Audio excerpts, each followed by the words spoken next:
पिछले वीडियो में मैंने आपदा प्रबंधन से महत्वपूर्ण ऑब्जेक्टिव प्रश्नों को पाठ एक प्राकृतिक आपदा एक परिचय से आपको मैंने बताया था और ये भी बताया था कि ऑब्जेक्टिव के बाद तुरंत मैं आपको बेहतर ढंग से सरल भाषा में कुछ सब्जेक्टिव प्रश्न तैयार करा दूंगा जो परीक्षा के दृष्टि से आपके लिए अत्यंत महत्वपूर्ण साबित होगा।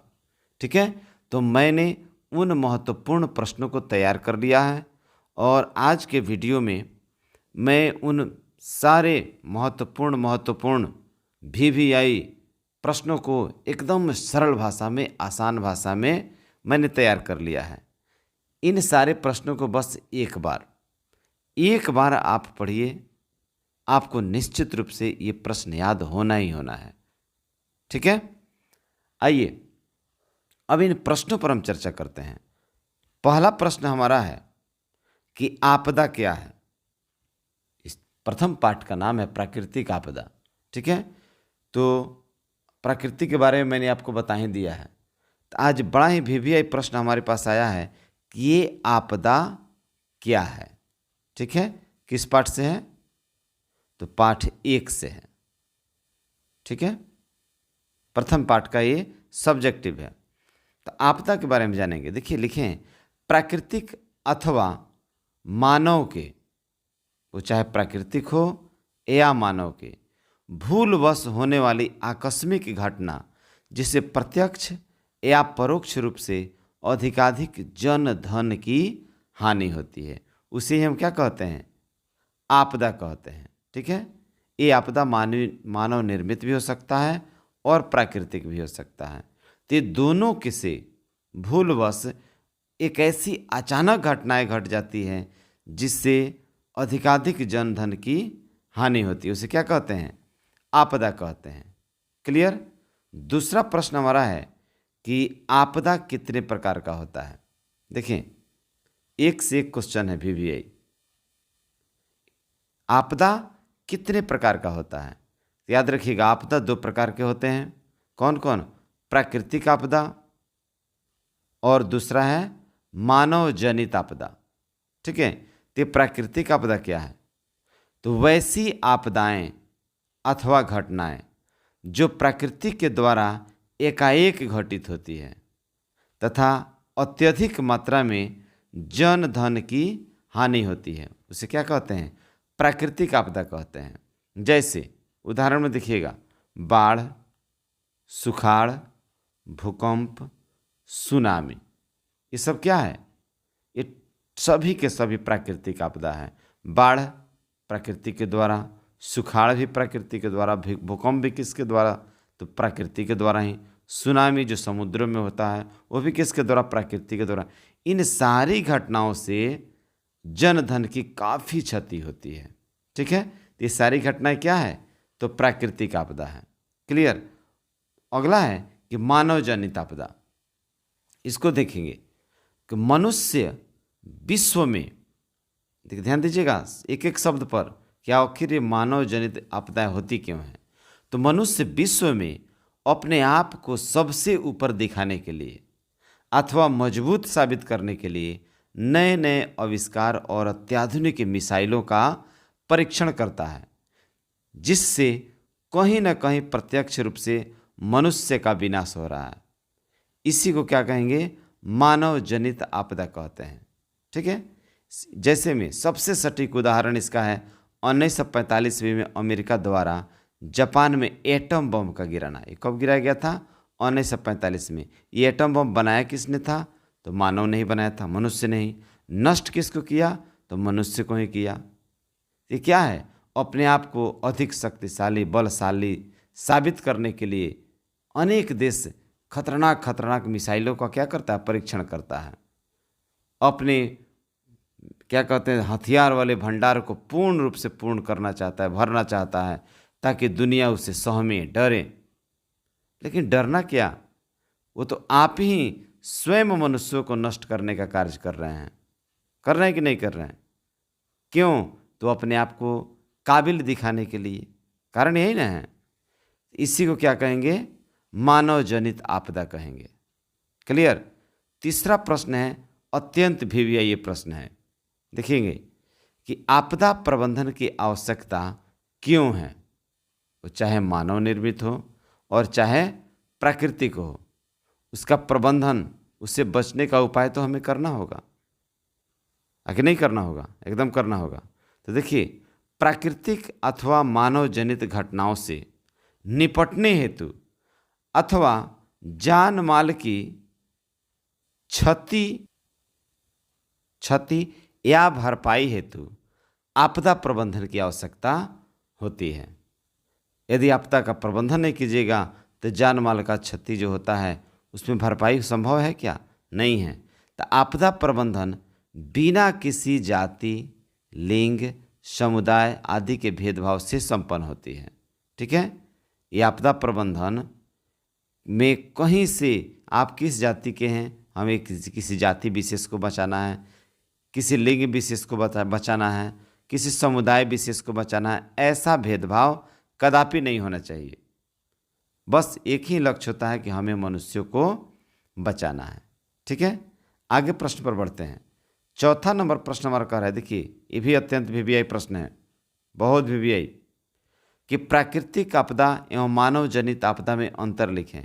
ये कभी लॉन्ग क्वेश्चन में ही पूछता है और शॉर्ट में ही पूछता है, लघुत्तरीय और दीर्घोत्तरीय दोनों में प्रश्न पूछता है। तो जो भी पूछे, चाहे लघुत्तरीय और दीर्घोत्तरीय, आपको तो कंप्लीट करना है, आपको तो ये याद करना ही करना है। तो प्राकृतिक आपदा मानव जनित आपदा में अंतर, आइए और सबसे पहले हम प्राकृतिक आपदा लिखते हैं और तब लिखते हैं मानव जनित आपदा। तो प्राकृतिक आपदा का प्रथम पॉइंट देखिए, हम परिभाषा से ही ले लेते हैं, परिभाषा तो आपको बताया गया है, तो परिभाषा से ही लेते हैं कि प्राकृतिक क्रियाकलापों में छेड़छाड़ अथवा किसी कारणवश आकस्मिक रूप से प्राकृतिक विपदा या संकट को प्राकृतिक आपदा कहते हैं। ठीक है, और इधर आइएगा तो मानवीय भूलवश दूसरे देशों से आगे बढ़ने की होड़ अथवा मिसाइलों का जखीरा जमा करने की लालसा से जो घटनाएं घटित होती है उसे मानव जनित आपदा कहते हैं। क्लियर? इसका दूसरा पॉइंट देखेंगे, बाढ़, सुखाड़, सुनामी, तूफान, वज्रपात, भूस्खलन, हिमस्खलन आदि प्राकृतिक आपदाएं हैं। ये जितना दिया गया है, बाढ़, सुखाड़, सुनामी, तूफान, वज्रपात, भूस्खलन, हिमस्खलन, ये सब किसका उदाहरण है? तो प्राकृतिक आपदा का उदाहरण है। क्लियर? इधर देखेंगे कि परीक्षण के दौरान मिसाइलों का असफल हो जाना, कोई देश अपना मिसाइल परीक्षण कर रहा है, निर्माण कर रहा है, उसका जांच कर रहा है और वो परीक्षण असफल रहा।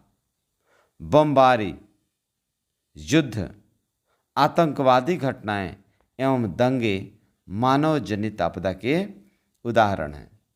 ठीक है, तीसरा पॉइंट है, प्राकृतिक आपदा को रोकना संभव नहीं है क्योंकि इसका पूर्वानुमान बहुत मुश्किल से ही लग पाता है और तब लगता है जब ये घटना बहुत नज़दीक होने वाली होती है। इसलिए इस पर वैज्ञानिक अभी सफल नहीं हुए हैं कि प्राकृतिक में होने वाली घटनाओं को रोक सकें। लेकिन इधर देखिए मानव निर्मित आपदा में कि मनुष्य अपनी इच्छा शक्ति के अनुसार इस आपदा को रोक सकता है। कैसे? यदि आपका इच्छा हो कि मैं, उदाहरण के तौर पर मैं अमेरिका को ही लेता हूँ, अमेरिका हुआ, रूस हुआ, देखिए बार बार इन लोगों में टकराव उत्पन्न होता है। हमेशा ये लोग एटम अटैक का धमकी देते हैं कि मैं परमाणु हमला कर दूंगा, परमाणु हमला कर दूंगा, ऐसा होता है ना। तो यदि रूस अटैक कर दिया अमेरिका पर, अमेरिका अटैक कर दिया रूस पर, तो क्या होगा? इससे जन धन की क्षति तो होगी ही, लेकिन वो सहन शक्ति यदि इन देशों में हो जाए, सोचने की शक्ति आ जाए कि हाँ परमाणु हमला करने से बस मनुष्य की ही हानि हो सकती है, तो ये इच्छा शक्ति उसमें आ जाए तो ये हमला नहीं करेगा, और जब नहीं करेगा तो निश्चित रूप से आपदा रुकेगी। कि नहीं रुकेगी? एकदम रुकेगी।